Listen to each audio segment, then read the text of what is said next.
بسم اللہ الرحمن الرحیم۔ غزوہ بدر میں ہلاک ہونے والے سرداران قریش کی تعداد 24 بتائی گئی ہے، جن میں سر فہرست ابو جہل تھا۔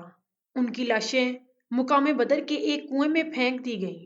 واضح رہے کہ ان تمام ہلاک ہونے والے کفار قریش میں ابو لہب شامل نہیں تھا، کیونکہ اس نے معرکہ بدر میں شرکت نہیں کی تھی اور اپنی جگہ کسی دوسرے کو غزوہ میں شرکت کے لیے بھیج دیا تھا۔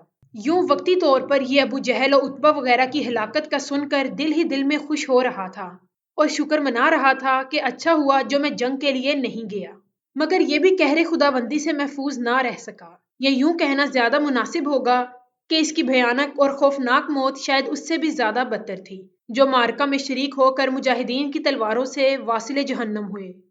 اس کا اصل نام عبد العزیٰ بن عبد المطلب تھا، جسے اکثر ابو لہب کے نام سے جانا جاتا تھا۔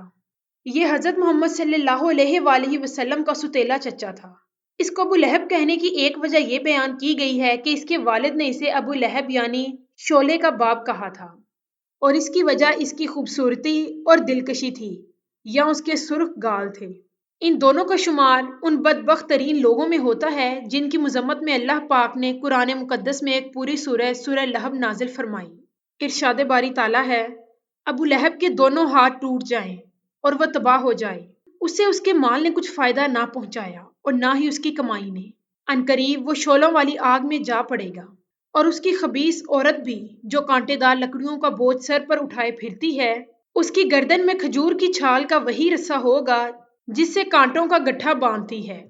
قرآن پاک کی اس صورت سے یہ بات تو روز روشن کی طرح عیان ہو گئی کہ ان دونوں خبیثوں کے لیے دردناک عذاب تیار، جس میں اب بھی گرفتار ہیں اور ہمیشہ رہیں گے۔ ناظرین، آج کی اس ویڈیو میں بات کریں گے ابو لہب کی موت کیسے ہوئی۔ حضرت ابو رافع رضی اللہ تعالیٰ عنہ فرماتے ہیں، میں حضرت عباس بن عبد المطلب رضی اللہ تعالیٰ عنہ کا غلام تھا۔ جن دنوں غزوہ بدر کے لیے کفار قریش روانہ ہوئے، میں زمزم کے حجرے میں پیالے بنایا کرتا تھا۔ میں بہت کمزور آدمی تھا۔ جب ہمیں معلوم ہوا کہ بدر میں قریش تباہ ہو گئے ہیں اور اللہ نے ان کو ذلیل و خوار کر دیا ہے، تو اس خبر سے ہم نے اپنے آپ میں قوت و طاقت محسوس کی۔ انہی دنوں کا واقعہ ہے کہ میں ایک دن حسب معمول اپنے کام میں مشغول تھا۔ ام الفضل میرے پاس بیٹھی تھی۔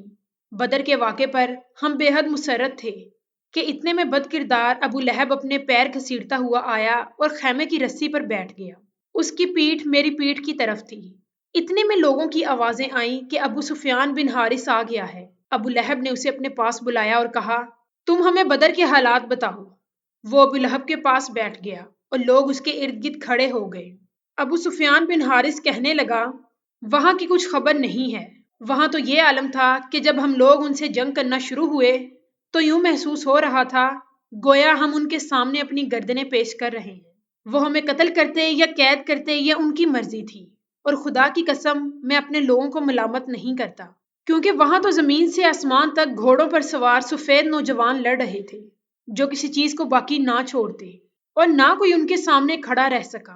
حضرت ابو رافع رضی اللہ تعالیٰ عنہ کہتے ہیں، میں نے یہ الفاظ سنے تو مارے جوش کے میرے منہ سے نکلا، یہ فرشتے ہوں گے۔ ابو لہب کا یہ سننا تھا کہ اس نے میرے منہ پر زوردار تماچا رسید کر دیا۔ میں اس پر لپکا تو اس نے مجھے اٹھا کر زمین پر دے مارا اور میرے سینے پر چڑھ کر مجھے مارنے لگا۔ اتنے میں حضرت ام الفضل اٹھیں اور ایک لکڑی اٹھا کر ابو لہب کے سر پر مار دی۔ اتنے میں حضرت ام الفضل اٹھیں اور ایک لکڑی اٹھا کر ابو لہب کے سر میں مار دی اور کہا، جب اس کا مالک غائب ہے تو نے اس کو کمزور سمجھ لیا ہے۔ امام طبری رحمۃ اللہ لکھتے ہیں کہ یہ چوٹ حضرت ابو رافع رضی اللہ تعالیٰ عنہ نے ہی اس کے سر پر لگائی تھی۔ الغرض وہ چوٹ کھاتے ہی وہاں سے بھاگ کھڑا ہوا۔ اس ذلت کے بعد وہ گھر پہنچا تو اللہ تعالیٰ نے اس پر عدسہ یعنی پھنسی کو مسلط کر دیا۔ اس ذلت کے بعد وہ گھر پہنچا تو اللہ تعالیٰ نے اس پر عدسہ یعنی پھنسی کو مسلط کر دیا۔